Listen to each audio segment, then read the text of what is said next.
Are you stuck in the same old routine at work? Do you find yourself hitting a creative wall, unable to see beyond your current perspective? It's time to break free and unlock the power of fresh perspectives. David Gouthro back here with another episode. I keep saying another episode. There's how many different ways can you say another episode, but with another episode of Discover Fresh Perspectives. And today I have the pleasure of having as a guest Jonathan Mast. Welcome, Jonathan. Well, thank you for having me. I'm excited to be here. So, Jonathan, we haven't talked about what we're going to talk about, or just see whatever you're passionate about. But I do know that it's going to be something to do with AI. So maybe you could just give a little background about, how you play in the AI field, just so people have an understanding of the perspective you're coming at this from. No, I'd love to. Thank you. I'm one of those people that believes AI is an amazing tool that amplifies skill and experience. And candidly, David, I just want to help as many people as I can leverage AI to save time and to bring more value. And the really cool thing to me, I'm 55 and, I've been through this, is that we've got a technology that actually probably benefits me more than it does my sons. And while I don't want anything bad for my sons, they range from 17 to 30.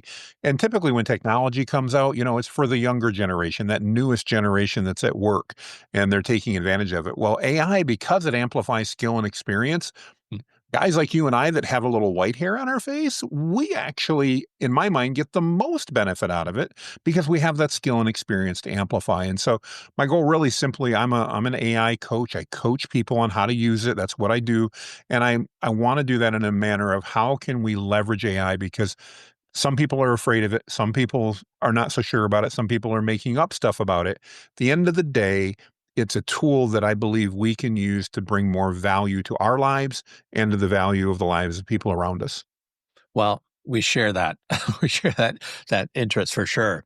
So, we could dive into AI anywhere. I know that one of the areas that you focus on, I saw one of your YouTube clips, and I'll certainly include this in the program notes, but it's about prompting and a prompting framework. But we can start anywhere. So, when you're thinking about AI, what lights your eyes up? You kind of go, yeah, let's chat about this and let's go there. I think, to me, what lights my eyes up is the time savings. It is the opportunity to, I don't know many people that have more time at the end of the day than they do tasks on their to-do list. In fact, it's normally the other way around. I've got many more things to do, and we just stop at the end of the day either out of sheer frustration or tiredness, or maybe we're fortunate enough to be in a spot where we can clock out. I'm not. I own my own business, so it doesn't always work that way. But AI lets me get so much more done. And that to me is a really great thing, because it also allows me to get a lot of that done better because I'm not rushing through it as I used to do that. And so to me, what gets me excited about it is the fact that, I have lists and lists of ideas. In fact, we just moved and I have boxes of steno pads. I used to love steno pads because I could just flip them over and use them. And of ideas, of things that I wanted to work on. Task, this would be a great thing to. Most of those steno pads never got reopened after they were closed. They were ideas, they were written down. And I always subscribed to the fact that just writing it down was good because it helped me. And I think it did. But now I can take so many of those ideas and I can either test them or validate them or throw them away with AI helping me, whether that be as a peer almost that I'm speaking with and collaborating with, whether it be as an advisor, or maybe because I need to do something and I just need it done better. A good example would be this morning. I ran a training on Friday and I wear hats like you do. And my assistant had this great idea. She goes, you always wear hats. You never really talk about them. I have a little bit of a hat thing. I have about 100 of them.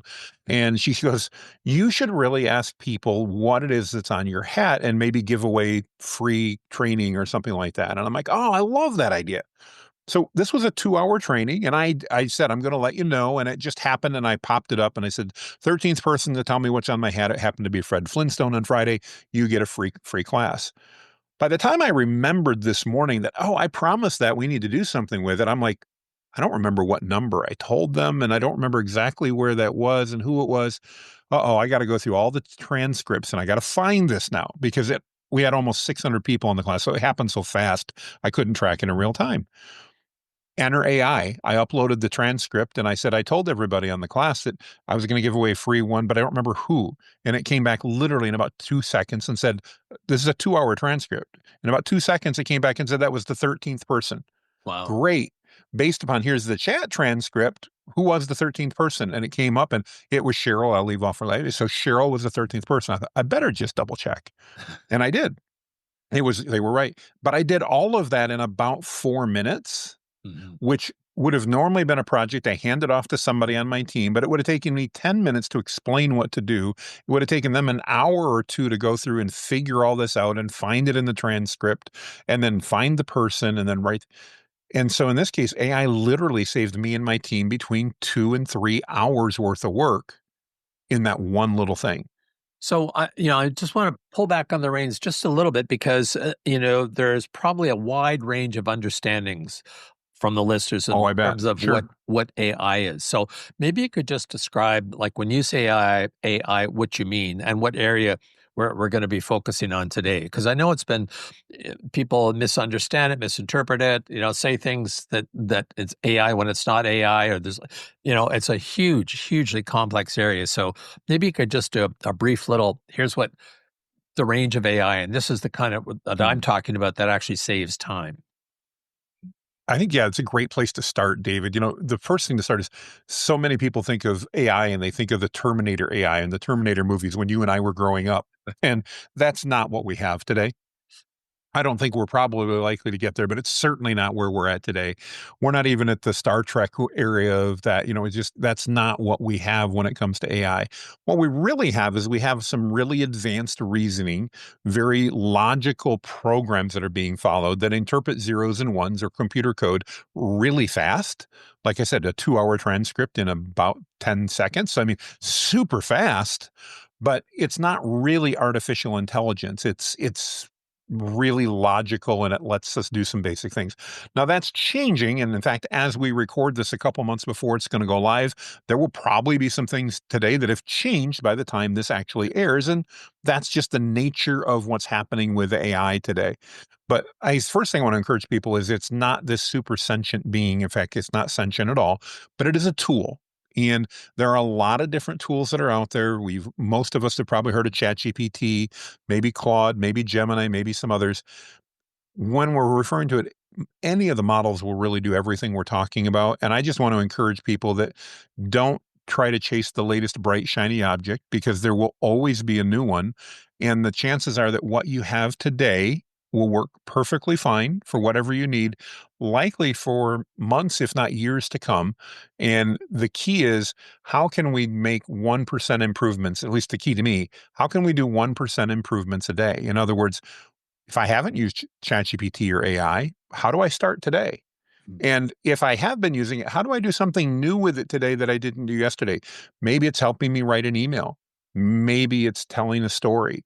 For the weekend, for me, it was literally creating a song for my 2.5-year-old grandson using a music tool that does AI that I was like, hey, my grandson loves heavy equipment and tractors and excavators and dump trucks and cranes. And I want to create a music for him, a song for him that would resonate with a 2.5-year-old, cartoonish and fun and everything else. And you know what? In about a minute, it generated a 3-minute song. Wow. It was amazing. And of course, as a grandfather, the part that mattered to me was when my daughter-in-law sent back a video of my grandson dancing around the kitchen with her phone in his hand to the music, and as soon as it stopped, he stopped and he looked at the phone and he went, "Mom," and she pressed play again, and he started off dancing around. So it can be for work, but it can also be for things like that are just fun because my grandson lives 10 and a half hours away and I don't get to see him every day. But guess what? Grandpa made an impact over the weekend, and that was cool. It reminds me of something that I did for I was MC of a panel, excuse me, of professional speakers, and I had to introduce them. So I decided to do something a little bit different, and I took their content from their LinkedIn, their website, wherever I could get it, and I put it into ChatGPT and said, please give me a 4 stanza introduction, rhyming couplets that introduce that person but doesn't use that person's name. And I so love I that. read out these poems one at a time, and I had people try to guess who it was. And it was so much fun rather than the name, rank, and serial number thing. And I thought, it's an experiment. Like, why not try it? Doesn't cost anything. Exactly, and that's where it's just have fun. AI is never gonna blow anything up for us, so it's not gonna ruin your computer, it's not gonna ruin your day. Just ask it stuff and have some fun with it, and you will soon, like most other things in life, we start then getting more and more comfortable with things, and then we use it more often, and that's what's really cool and fun. So, and one of the things that I hear people comment about, either in education or other ways, that we just stop thinking. We have it do it all for us. But I know that you've talked a lot about prompting, and I think that's where a lot of the skill comes in. So, can you say a little bit more about the importance of Yeah. prompting, what we mean by prompting, and how people might consider using that more effectively? Yeah, first let me deal with what it means. I know a lot of people hear prompting and go, "What the heck is that?" Well, prompting is really just how we're communicating. And most of us have probably texted somebody in the last couple of days. There might be a few exceptions, but I've done it a couple times this morning, or I have friends and people from work, my family. There's been text messages already. And it's really the same as texting AI. Literally, we're often using our phone. We can use our phones and we can literally type into it. We can even talk into it and have it do that. And prompts are basically that conversation that you're having with AI to get it to do what you want. I teach a prompt framework because a lot of people, they become, once they learn it, they go, "Oh, I need the perfect prompt. I need a list of prompts. I want to have the right prompt for this and the right prompt for that." And there's nothing wrong with that, but it doesn't tend to be efficient because give you an example. Literally yesterday I got an email. Somebody was selling 10,001 prompts. Well, first of all, for me to have to find it in that list would be difficult, and then if it was applicable, would be unlikely. So I teach people instead, just learn how to prompt, and I teach a 4-step framework, and the beauty is anybody can use this with any AI system, and it's very simple. 1, tell AI the type of expert it should be. When I did for my grandson, "You're an expert music producer who specializes in children's songs." Mm. That's the type of expert I want. Tell it what you want to do. I want to create a song for my 2.5-year-old grandson who loves cranes and heavy equipment and dump trucks and tractors and all kinds of things that you would think boys would love. And I literally, that's pretty much the way I did my prompt. Step 3 was, please create the lyrics and the music for this song. And then I ended it. And this is probably the 4th step that I think everybody misses. Ask me any questions you have. And so it's what type of expert, background information, what do I want you to do? And then ask me any questions. And the reason that is so important, David, sometimes we don't know what we should tell AI. Mhm. But the beauty is if I'm asking it to write a song and I've missed something, which I probably did, it'll then go, "Oh, well, Jonathan, we really need to know these 2 bits of information in order to give you the best possible response." And the beauty is that works for creating a song for my grandson. It works for creating an email that I need to write out. It can even work for, you and I are going to be promoting this podcast when it's out. It can be, "Hey, I was on the podcast with David and I want to promote that." And I can give it a little information and say, "Help me write a Facebook or a LinkedIn or a Twitter or a tweet post, X, whatever they call it nowadays. Help me write a post for that," and I could give it even the transcript of what we've done, and it will then literally in seconds do that. So, what type of expert? You're an expert at creating promotional material for podcasts. And I was on this podcast with David. We had a great conversation. We talked about AI. I want to write a promotional post that people listen to the podcast. Please write that and ask me any questions you have. So anything you can come up with can really fit inside that paradigm. And now I don't ever need to memorize a big list. I don't need to keep a list of all my favorite prompts. I literally just, when I need it, what type of expert? What's the background? What do I want you to do? And ask me any questions. And the responses you get will just blow you away. So, Jonathan, I'm going to make sure that I put that. I saw a YouTube where you described that. I'll make sure that I put that in the program notes because people may That'd be be driving and amazing. thinking, I got to write these 4 things down. No, we'll make that available to you. Yeah, that's Sure. very cool. Especially that last question. And I think, where the things that you're talking about, we should probably be doing in any communication that we have. And it Yes, I just agree. right, it just makes it so much more effective when we actually use the tools out there to be to act smart and to be better people, all those other sorts of things. So it's It's wonderful tools that we have at our disposal, provided we learn how to use them. Yes. Well, it's like you're right. It's really the same in any type of communication. I mean, I often use the example again, when people start using AI, David, they generally go, well, do this for me. And then they're unimpressed. It would be no different than if you and I were working on a project in the old days when we actually had offices that we did instead of Zoom. And I went and walked up to your desk and I said, hey, David, let's say you're an expert at writing press releases. David, I need you to write a press release for me. And I turned around and walked away. And you go, hey, Jonathan, before you go, a couple questions. And I went, oh, no, no, no, you got it. You're an expert. Figure it out. You could write a press release. You know how to write a press release. It would probably be great, but it might not be what I wanted because I didn't give you any context. And then we do that same thing with AI. So I really think what we're talking about here is communication as it would be in the workplace with our spouse, with our family. It's just basic communication skills. But again, I think we think because it's a computer that it can kind of read our mind and we don't need to do that sometimes. So maybe that's a good jumping off point for what are some misperceptions that people have about AI, or what are some myths about AI that you hear out there that are really getting in people's way of being willing to adopt it and use it well? I think there's a couple myths. One is they think it's sentient. It's going to take over the world. May it at some point in the future? I doubt it, but I can't say for sure, but it's certainly not there now. It's not anywhere close to that. The other that a lot of people I think get in is they get into almost a AI is evil because it's unknown, and AI is a tool. The example I'll give you is a hammer. So my neighbor recently got a new roof on, and when I grew up, and I live in an area where we have shingles on the roof, asphalt shingles, and when I grew up, you know what, there'd be a truck would come and they'd drop off pallets full of stuff, and then people would carry it all up on their shoulders and put it up on the roof, and then they'd go up there and they'd tear it off, and one by one, and it took a long time. Well, my neighbor got a new roof, and instead of the stuff being delivered on the ground, somebody bought it and put it literally right up on the roof. Mm. And then on top of that, when they got up to do their job, instead of having the old hammer and nails that they did, they had pneumatic hammers. And so literally pop, pop, pop, pop, pop, pop, pop, pop, pop.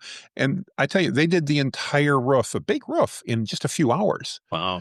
That pneumatic hammer is a tool, much like AI is a tool. In other words, yes, could I use that pneumatic hammer and could I take perfect aim and probably use it like, a gun to shoot at something, a projectile? Sure. That's not the intent of it. And it doesn't make the nail gun bad. It makes the person holding it bad. And AI is the same way because if we use it in productive ways, it can really do amazing stuff for us. Love that. Love that. There's a couple of things I'm curious about. Maybe no one else that's listening to this, but it's my podcast. I'm curious about it. Sure. And that's lately I've been seeing about, there's a lot of free versions of some of these platforms. And lately I've seen that if you want the deep reasoning, you pay extra. Yep.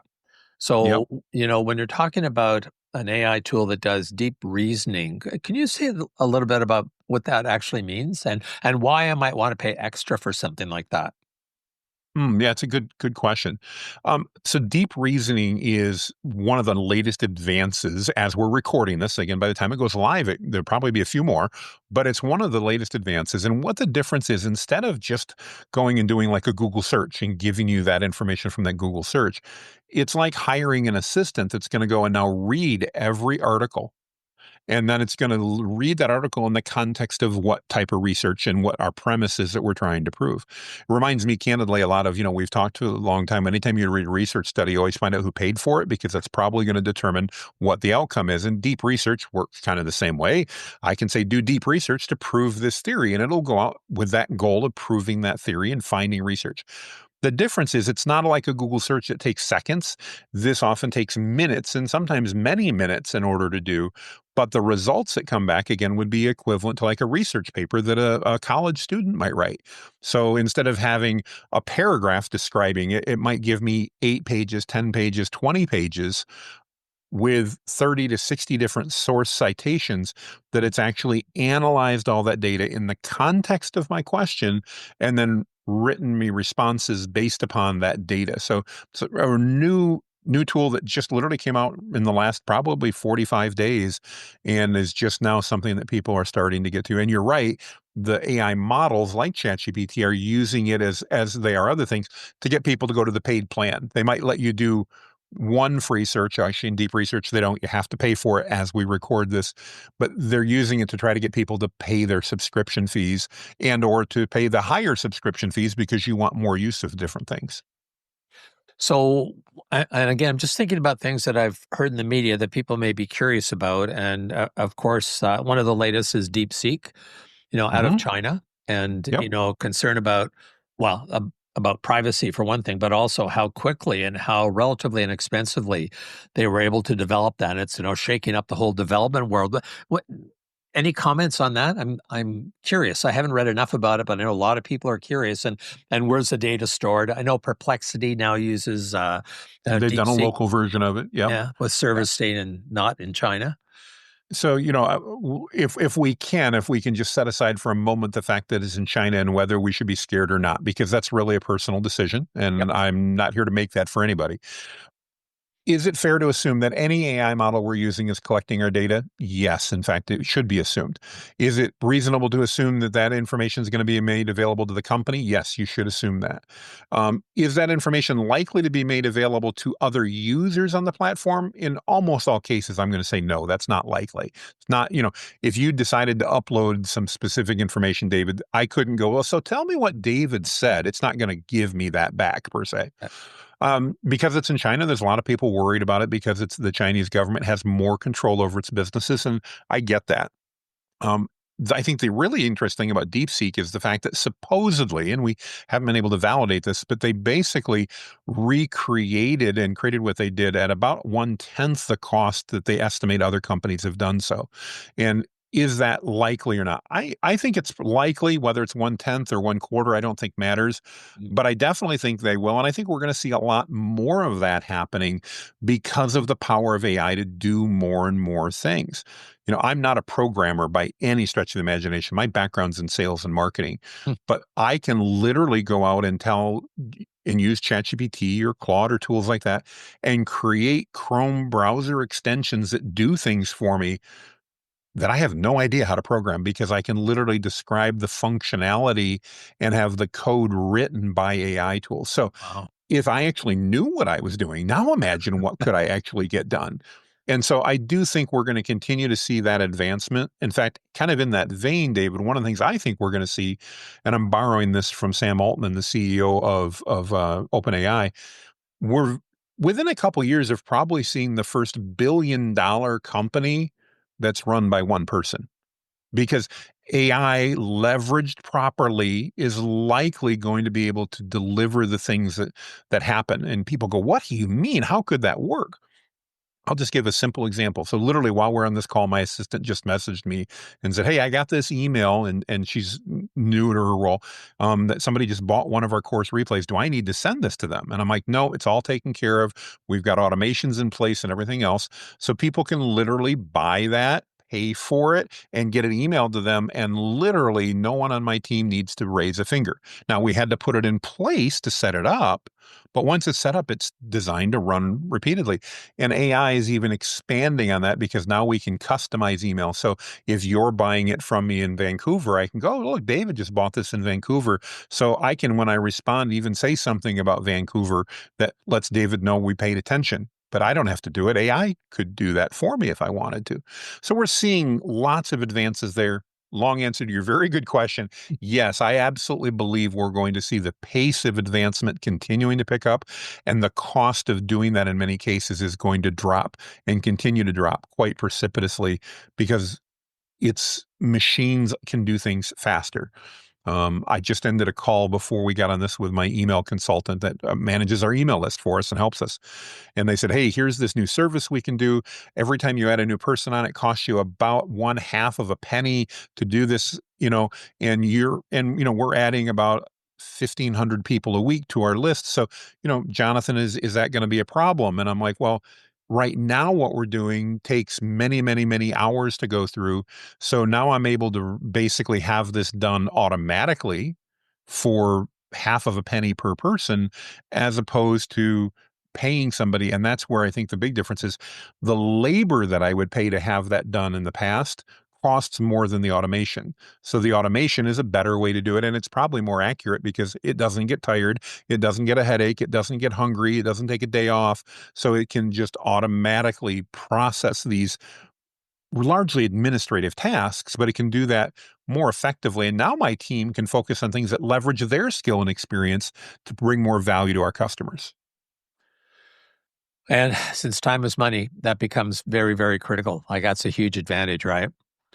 I have a Exactly. couple of other things I'm curious about, and one is if I posed a question or a prompt to, let's say, to Perplexity, to ChatGPT, to some others, do they all kind of give the same response, or what's the difference? And I'm just thinking, if someone's trying to Ooh, decide good if question. they could only go to one, which one would they go to? But what would happen if someone were to do that? Great question. I think that two things need to be mentioned. One, I think one of the things that frustrates people is that no, you don't always get the same answer, even from the same model. Oh, And while it shouldn't be diametrically opposed, a lot of times it's going to be a different response. Just like if you ask both and I about some factual experience, we would probably be accurate, but the way in which we responded would be different. And AI models are somewhat different in how they do that too. They're going to take that same data, but they each essentially have a personality, and it's not quite accurate, but for sake of discussion. So they're going to respond differently. And even more importantly, even the same model, when asked the same question twice in a row, is going to give you a slightly different variation of it. It's not like a photocopier that, well, if I ask this, it's the same, or a spreadsheet, same result every single time. We may get to the same result, but the way in which we get there, the way it's described, because these are language models, is going to be different. so I guess so. Is the suggestion or a suggestion to try the free versions of a number of different ones and see which one sort of fits best for you, or just try one and stick with it? My recommendation to most people as we're recording this again a little bit earlier is that right now ChatGPT is probably the best way to get started because it does the most. It's very affordable. You can start for free. What all the AI models are doing currently is they're letting people try things for free. I shouldn't say all, almost all, in exchange for limited use. And so what that means is that you're only going to be able to use it so many times, and it's going to go, oh, you can't use it anymore until you've waited 4 hours or 4 days or 4 weeks or whatever the case is. Why do they do that? Well, they're hoping to get us hooked because it's kind of fun. And then, well, for $20, you can get more access right now. Oh, okay, I'll pay that $20 and get that access. It'd be kind of like Netflix. If Netflix lets us watch the first, 20 minutes of a movie, and then at 21 minutes it said, oh, if you'd like to watch the rest of the movie, then you got to pay for it. It's that type of a model. So it reminds me of my many years ago days of doing sales training, the puppy dog close. Or Yes, very once you much cut the so. really hard to take it back. But my next question is kind of related to AI, but I think it's more on a personal level, if it's okay, is Sure. how did you go from sales and marketing into like full force into AI? Like how did that happen? I'm curious.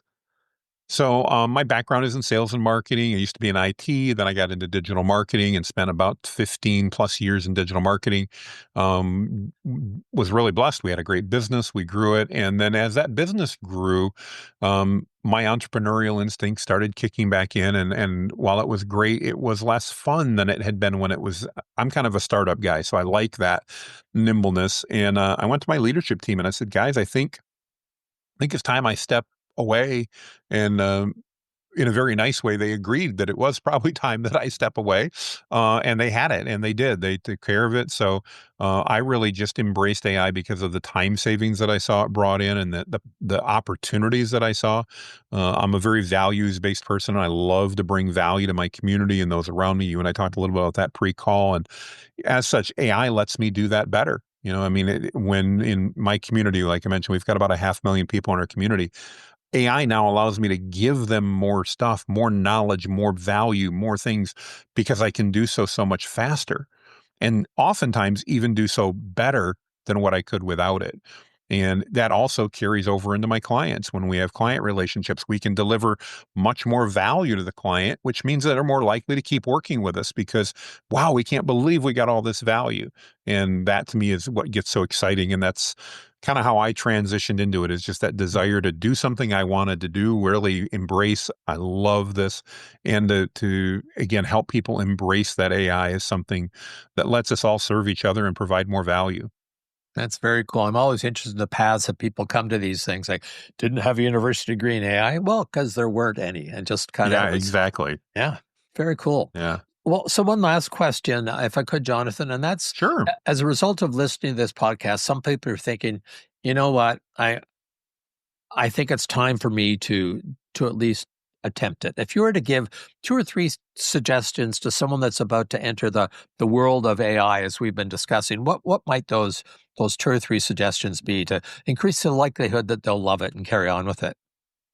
Great question. One, start today with something simple. Just ask it a question. Anything that you're thinking that you have to ponder, ask it to give you some feedback. Even if you're not going to use it, just get used to asking it Mm, questions. Step two is pick one model and stick with it. As we're recording this, I think ChatGPT is the right one. The others are great, and I subscribe to many, but it's part of what I do and part of my job. Most people just need one model. If you're at work and work gives you Google Gemini, that's fine. Run with it. If they give you Claude, that's fine. Run with it. They give you ChatGPT, but if you're on your own, pick one, and that'll be sufficient. And then the last thing I would say is try every day to do one new thing with AI. So if yesterday you asked it one question, tomorrow try to ask it two. Or maybe you got excited about what it did yesterday and you had some more thoughts. Run with that. And that 1% improvement per day is what I want to encourage people to do. Because what we so often forget is if we can just improve by 1% a day, that means at the end of a year, we've improved more than just 300%. mhm. We've improved monumentally. And then we can look back and go, wow, what a difference this last year has made. And again, my goal, my desire, let's figure out how we can serve each other more. We can provide more value. We can make our lives and those around us better. And I believe AI can help us do that. Well, I think those are three great, and they're all practical suggestions. And I'll make sure that we have your contact information, the program notes, Jonathan. It's been great Awesome. having you here as my guest today. Thank you so much.